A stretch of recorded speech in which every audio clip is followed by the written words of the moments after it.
In the sweltering stillness of August, the rosewood plantation lay bathed in sunlight and sin, a place where manners masked cruelty, and whispers carried more truth than sermons.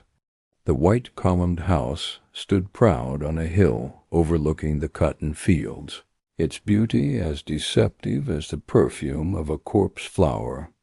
Inside that house lived Eleanor Whitford, the widowed matriarch of Rosewood, graceful, commanding, and feared by everyone who crossed her path.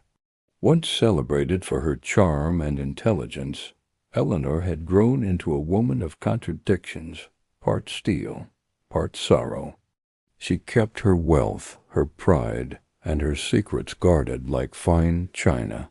Her daughter Clara was 17, curious, sharp-tongued, and too much like her mother for comfort. She had inherited Eleanor's dark hair and temper, but not her caution. Where Eleanor calculated, Clara dreamed. Where her mother ruled by silence, Clara demanded truth. And between them stood Samuel, the enslaved man whose presence would unmake them both.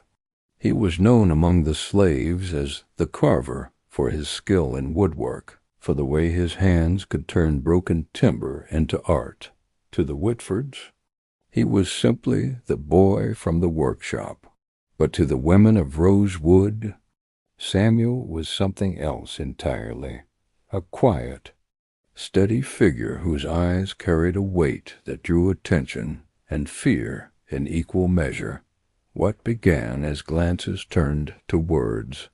What began as sympathy became something unholy. By the time the first frost came that year, Samuel had become entangled in the lives of both mother and daughter, and by spring, one of them would vanish. The Rosewood scandal would be whispered about for generations, but the truth was darker than gossip dared to imagine, because love, when born in bondage, is never just love. It is defiance, it is danger, and sometimes it is death.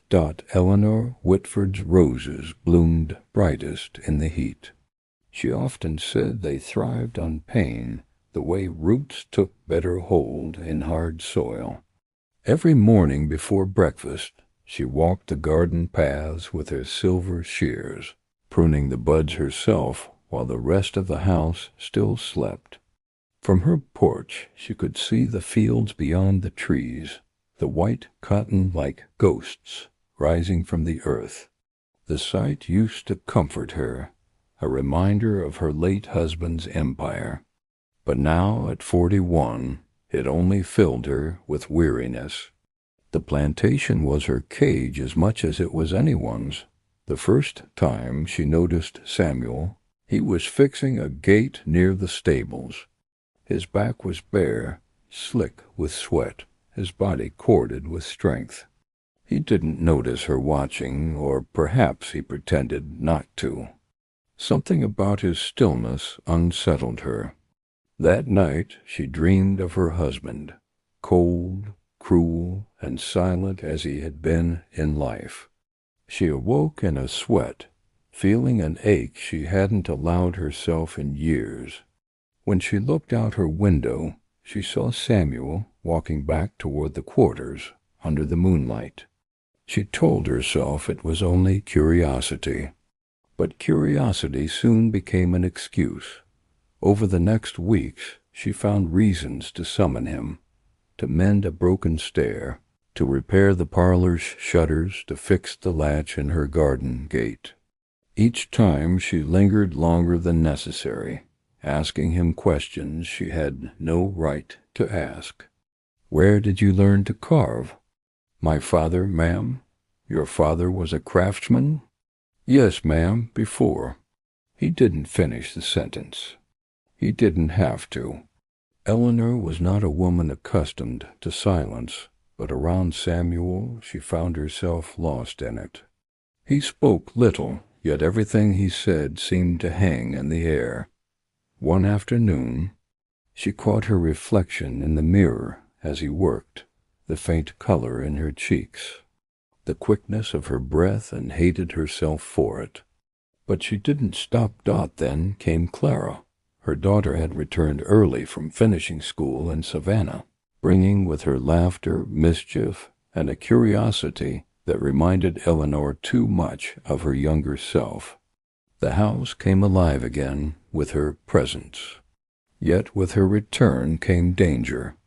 Samuel's work brought him often near the veranda where Clara liked to sit and read. She was the first to greet him, the first to ask his name, the first to smile in a way that made Eleanor's blood run cold. That evening, Eleanor warned her sharply. "You'll not speak to the help as though they are your equals." Clara raised her brow.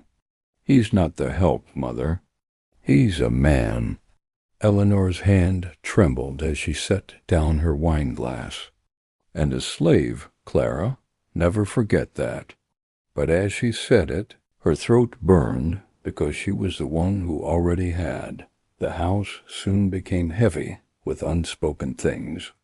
At dinner, Eleanor caught Clara glancing toward the workshop window where Samuel's lantern glowed faintly. In the mornings she found excuses to send him elsewhere, then felt her chest tighten when she did not see him. Jealousy and guilt warred within her like twin serpents. One night, when a storm rolled over the plantation, Eleanor found herself in the garden, soaked and trembling. She didn't remember walking there, only that the gate was open, and Samuel was standing by the old oak, staring into the rain. He looked up when she spoke his name, her voice barely a whisper. "You shouldn't be here." "Neither should you, ma'am," he said quietly. Something broke inside her then, all the rules, all the fear. She reached for him. What passed between them under that tree would never be spoken aloud. But the next morning Eleanor's roses bloomed blood-red, richer than they ever had before. From that day she carried a secret. But secrets in Rosewood had a way of finding light, and her daughter, curious, restless Clara, had already begun to suspect that her mother's late-night walks were not as innocent as they seemed. By the time autumn came again, the garden would bear witness to another meeting, not between mother and lover, but between daughter and temptation. And from that encounter, tragedy would begin to take root. The air that summer hung thick and golden, heavy with the scent of magnolias. Each day felt suspended, as if the world itself held its breath around Rosewood. Clara Whitford, barely 17, found herself restless in that stillness. The plantation was beautiful, but its beauty was suffocating all sunlight and silence, with nowhere to hide from one's own thoughts. She took to wandering the estate with her sketchbook, pretending to draw flowers or trees. But her true subject was someone else, Samuel.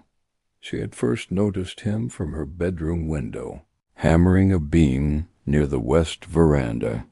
He worked with the quiet focus of someone who knew he was always being watched.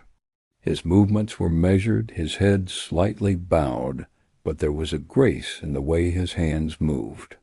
Not submission, but control. She found herself waiting for those moments, timing her afternoons to his work. When she finally spoke to him again, it was under the shade of the willow trees by the creek. "You're Samuel, aren't you?" she said, voice light, trying to sound older than she felt. He hesitated before answering, wiping sweat from his brow. "Yes, Miss Clara." She smiled. "You don't have to miss me every time you speak.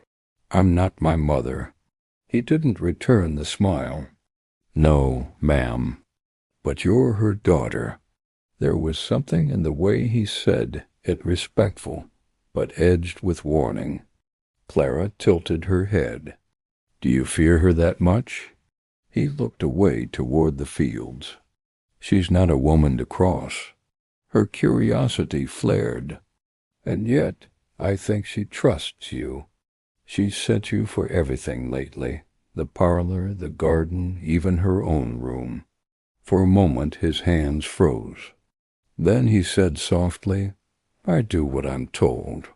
Clara pretended not to notice the flicker in his eyes, that shadow of pain or guilt or both.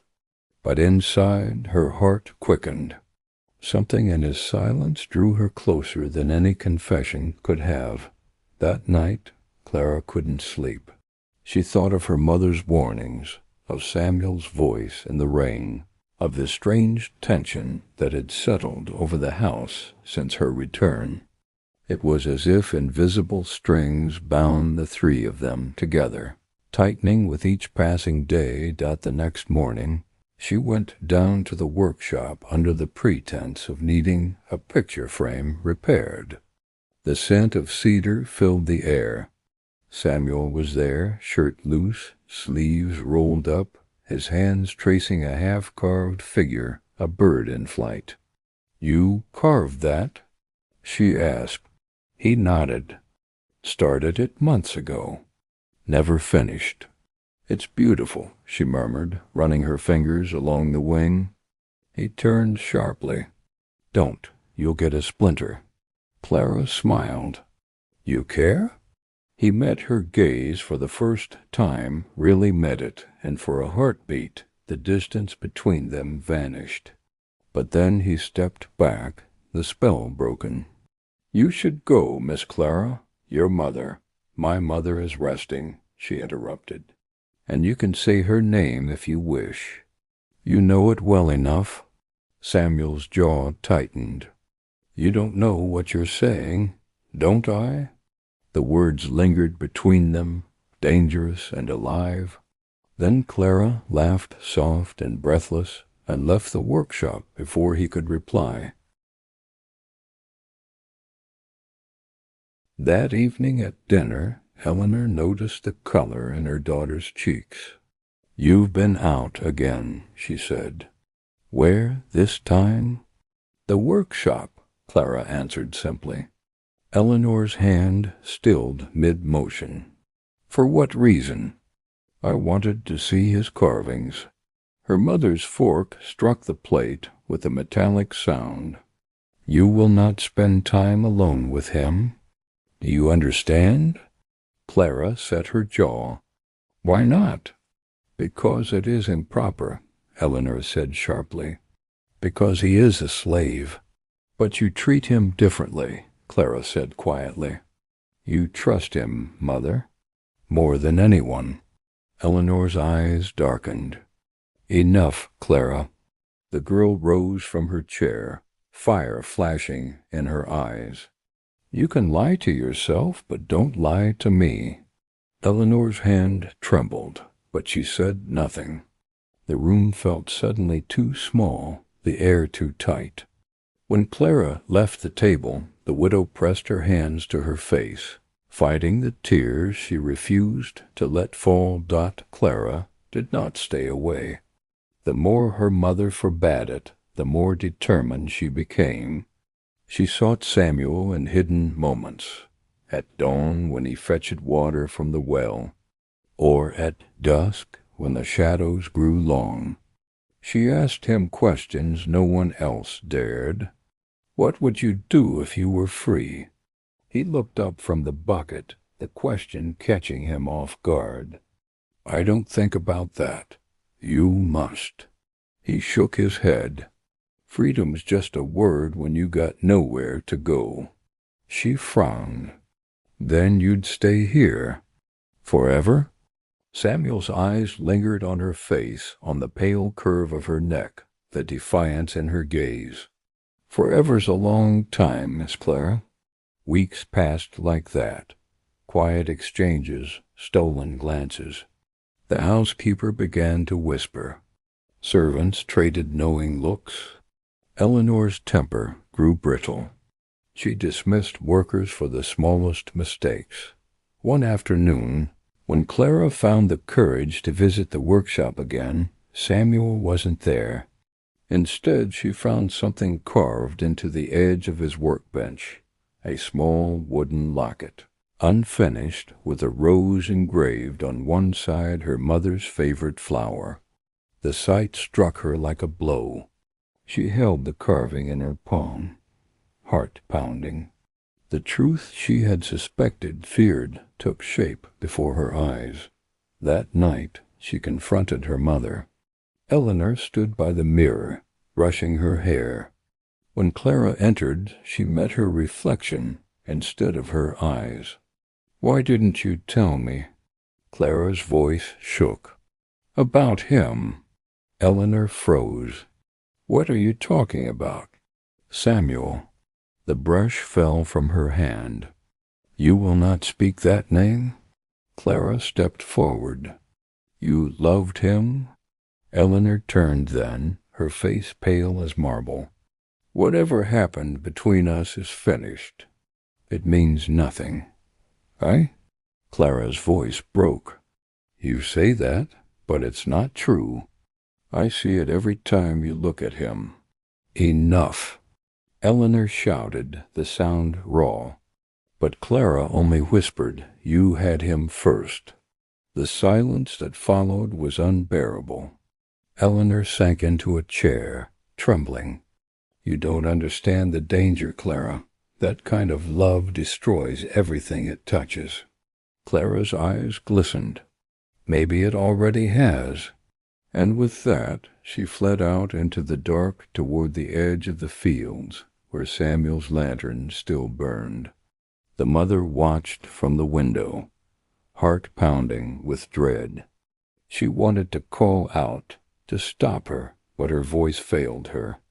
For the second time in her life, Eleanor Whitford stood by and let the night claim what she loved. And this time the swamp beyond Rosewood would not give it back. The night air lay heavy over Rosewood, thick with the smell of damp earth and the tang of river reeds. Clara moved silently through the long shadows of the magnolia grove, her skirts brushing the dew-soaked grass. The moon hung low, pale and watchful, casting a silver sheen over the landscape. Somewhere in the distance an owl hooted, a lonely sentinel in the darkness.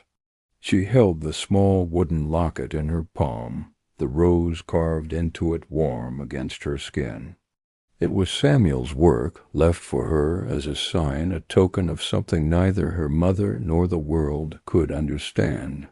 Her heart thumped as she neared the clearing where they had agreed to meet, a place far from the prying eyes of servants, overseers, and most importantly, her mother. Samuel was already there, crouched beside the shallow stream, his hands resting on the dirt as if he were waiting for her, for this moment. The lantern he carried gave off a soft golden light that flickered across his face, revealing the hardened lines of a life spent in labor, but also a glimmer of something softer. Hope, perhaps, or longing. "Clara," he whispered as she approached, voice barely more than the rustle of leaves. She knelt beside him, careful not to disturb the fragile quiet. "You came," she said, breathless. "I told you I would," he replied, his dark eyes searching hers. "But this is dangerous." "I don't care," she said firmly. "I can't stay away." He shook his head, the lantern swaying. "You don't understand the risks. Your mother—" "I do," Clara interrupted, the words sharp as a blade. "And I don't care. I'll take whatever comes." Samuel's gaze dropped to the locket in her hand.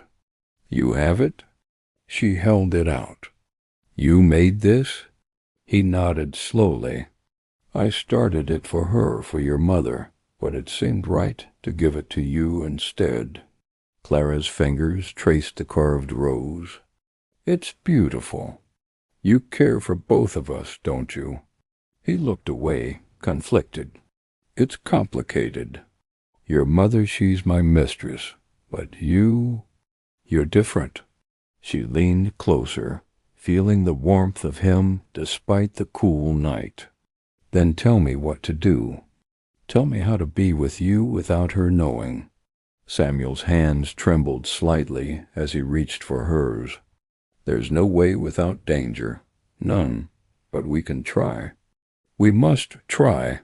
For a long moment they simply held hands silent in the moonlight, hearts beating in unison.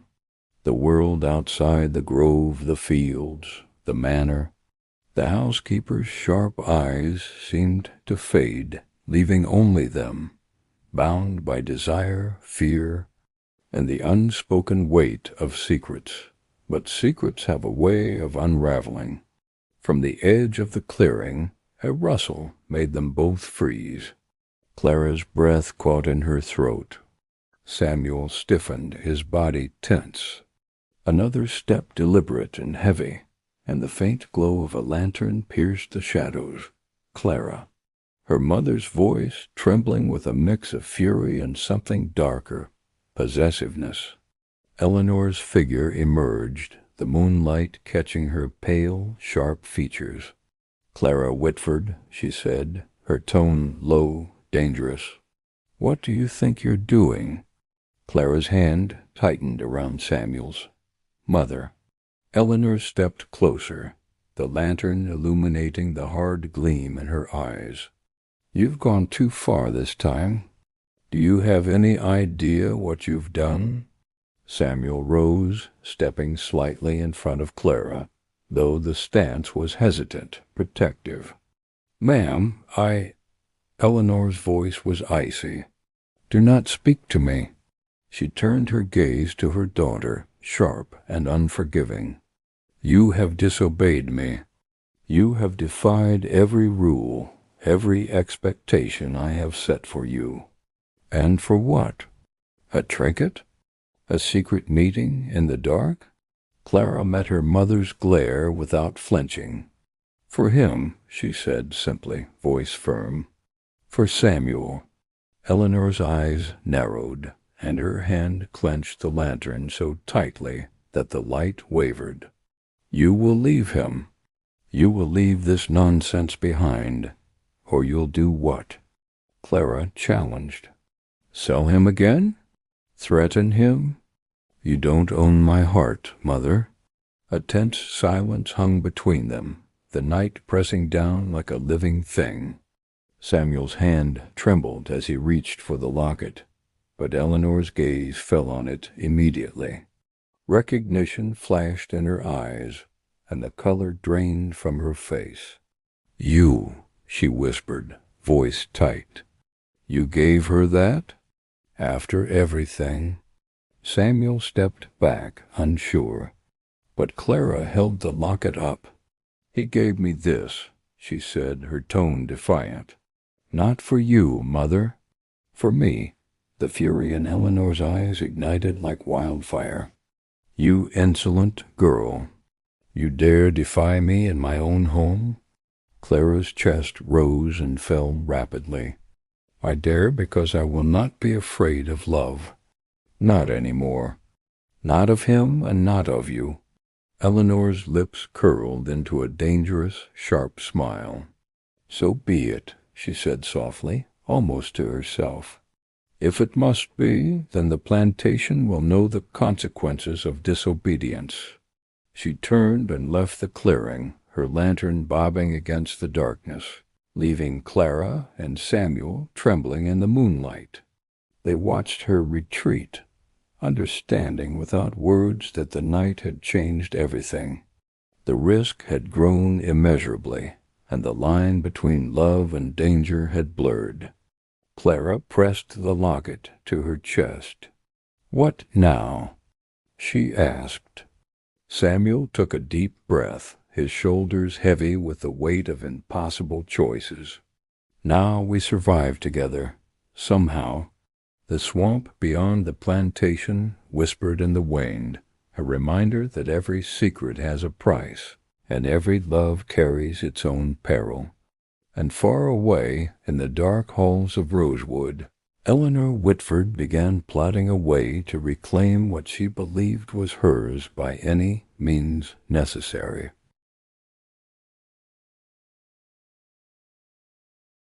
The morning sun cut through the dense Georgia fog, illuminating the sprawling estate of Rosewood like a gilded cage. Its white columns gleamed against the gray sky, but inside the walls held a tension that no sunlight could erase. Clara moved through the grand hallways, her steps quiet, careful not to attract attention. Her mind replayed the confrontation in the grove over the memory of her mother's cold glare refusing to fade Dot in the servants' quarters. Samuel waited, leaning against the rough wooden beams. His arms were crossed, but the tension in his body betrayed his worry. When Clara appeared, he straightened immediately. "You look weary," he said quietly. "Did she follow you back?" Clara shook her head. "No, but I know she's watching. I can feel it. Every glance, every whispered word in the house. It's like she's trying to hunt me." Samuel's jaw tightened. "We need to be careful. Any misstep, any suspicion, and she'll sell you." Clara finished for him. Her voice bitter, but beneath it lay a tremor of fear. "I know. I'm not blind." They moved to the old laundry shed, a place hidden behind high hedges and forgotten by the daily bustle of the estate. Here they could speak freely, plan cautiously. Clara pulled the locket from beneath her dress and handed it to Samuel. "I can't stop thinking about it," she admitted. "This locket, it's more than a gift. It's a reminder of what we're risking." Samuel traced a carved rose with his finger, his expression somber. "Every night we meet, every secret touch, it puts us both in danger. I've spent my life avoiding punishment, surviving in silence, and now I brought you into it." Clara grabbed his hand. "No, you brought me into hope, and that's worth every risk." They shared a fleeting moment of quiet, holding on to each other as if sheer will could shield them from Eleanor's wrath. But the sound of footsteps on the gravel path reminded them that danger lurked even here. Samuel stiffened, and Clara pressed against the wall. It was Rachel, one of the older servants, her face pale and anxious. "Miss Clara," she whispered urgently, "your mother, she's asking for you now." Clara's stomach churned. "Tell her I'm unwell," she said. Rachel shook her head. "She won't believe it. She says you disobeyed her last night. She's furious." Samuel clenched his fists. "Go. I'll stay. If she asks questions, I'll say you were in the garden." Clara hesitated, her eyes locked with his. "Promise me you'll be careful." "I promise," he said, voice low but firm. As Clara walked toward the mansion, each step felt heavier than the last. The grand doors opened before her, and Eleanor stood waiting, her expression carefully neutral, but her eyes blazing with unspoken fury. "Clara," Eleanor said, voice controlled, "we need to talk." Clara entered the parlor, her pulse quickening. Eleanor closed the door behind her and gestured to a chair. "Sit," Clara obeyed, though every instinct screamed at her to resist. Eleanor took a seat opposite, folding her hands in her lap. "You've made quite a mess of things," Eleanor began. "This affair with Samuel, it's not just improper, it's dangerous for both of you. And yet you continue to defy me." Clara lifted her chin. "I cannot stop loving him. You may control my life, Mother, but you cannot control my heart." Eleanor's eyes narrowed. "Your heart is reckless, foolish, and I will not allow it to ruin this household.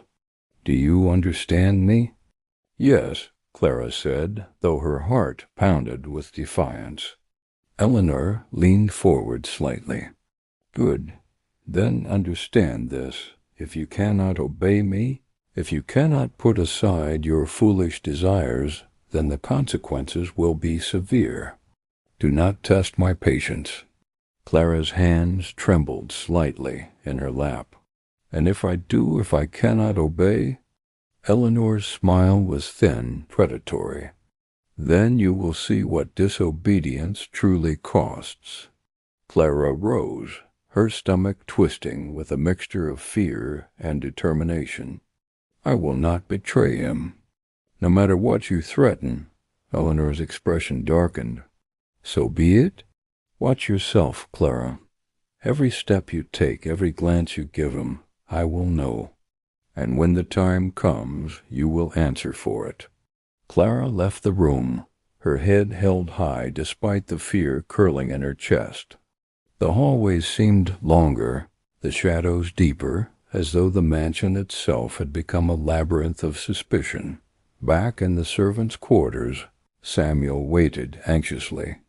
When Clara returned, he immediately took her hands in his. Is she angry? Clara met his gaze, determination flaring. Angry, yes, but I will not stop. Whatever she threatens, whatever she plans, I will find a way to be with you. Samuel's eyes shone with both relief and worry. Then we need a plan. Carefully, carefully. She is watching. And one wrong move, I know, Clara whispered. But we have each other. And sometimes that's enough to face even the darkest of days. The two of them sat together in the dim light of the quarters, speaking in hushed tones, plotting every secret path, every hidden meeting. Outside, the wind rustled the trees, carrying Eleanor's shadow across the estate, a constant reminder that love in the world of rosewood came at a perilous cost. The plantation seemed peaceful, its workers humming in the fields, unaware of the storm brewing in the hearts of their mistress, her daughter, and the slave they both dared to care for. But the calm was fragile. With each passing day, the tension mounted a powder keg ready to ignite. And in the silence, Clara and Samuel knew one truth above all. In this house of whispers, only the clever and the daring could survive. The storm had been building all day, not just in the heavy clouds gathering above Rosewood, but within the house itself. Servants whispered. Glances darted between hallways, and even the wind seemed to carry tension. Clara could feel it in her bones. Something was about to happen. Something irreversible. By nightfall, thunder rolled over the horizon, shaking the shutters of the grand mansion. The household had settled early uneasy and restless. But Clara was not in her bed. She moved quietly through the corridor, candle in hand, the flame trembling as though it too feared discovery. She slipped through the back door and into the storm. The rain was a curtain of silver, blurring the path as she made her way to the old storage barn, their meeting place when the world was too dangerous to face. Samuel was already there, his shirt soaked through, his shoulders glistening under the flickering lantern. He turned when he heard her approach. Relief softened his features. "You came," he said, stepping closer. "I had to," Clara replied. "She's planning something. I can feel it." Samuel frowned. "What did she say?" "She didn't have to say it," Clara whispered. "The way she looks at me, at you, like she's already decided what to do." Samuel took her hand. "Then we need to leave tonight." Clara froze. "Leave? Where could we go?" "North," Samuel said, his voice firm, desperate. "There's talk of safe routes. I know men who've gone." We could find passage. Clara shook her head. And what then? We'd be hunted. My mother would send men after us. You know she would. Samuel's grip tightened. Better to run and face the world than to stay and die slowly under her roof. The thunder cracked again, closer this time. The barn shuddered. Clara looked into his eyes, torn between fear and longing. I'll go, she whispered finally, but only if we can make it past the guards unseen. He nodded, but before either could speak again, the sound of a voice cut through the storm. Clara. They turned. Eleanor stood in the doorway, rain streaming from her cloak, her eyes blazing with fury. Behind her stood 2 field hands, both carrying lanterns. Samuel instinctively stepped in front of Clara, shielding her. You shouldn't be here, ma'am, he said carefully. Eleanor's lips curved into a cold smile. On the contrary, Samuel, this is exactly where I should be. She stepped closer, her gaze flicking between them. So it's true, then. My daughter and my servant. Clara swallowed hard. Mother, silence. Eleanor snapped. Do you have any idea what disgrace this brings upon our name? What ruin this invites? Clara lifted her chin. Love is not disgrace. Eleanor's hand shot out and struck her across the face. The sound was sharp, cutting through the thunder. You call this love? She hissed. You've been deceived, used. He doesn't care for you. He cares for your weakness. Samuel's eyes flashed. That's a lie, he said, his voice low but steady. I never wanted her wealth or your pity. I wanted her freedom. I wanted her. Eleanor turned to him, fury trembling in her hands. And now you'll pay for it. She gestured to the men behind her. Take him. The 2 moved forward, but Samuel was faster. He lunged, knocking one aside and striking the lantern from his hand. It shattered flames, licking at the straw-covered floor. Eleanor screamed as the fire spread quickly, feeding on the dry air and oil. Samuel, Clara cried, grabbing his arm. He pulled her toward the back of the barn. Smoke filled their lungs, heat clawing at their skin. They stumbled into the rain, gasping for air as behind them the barn erupted into an inferno.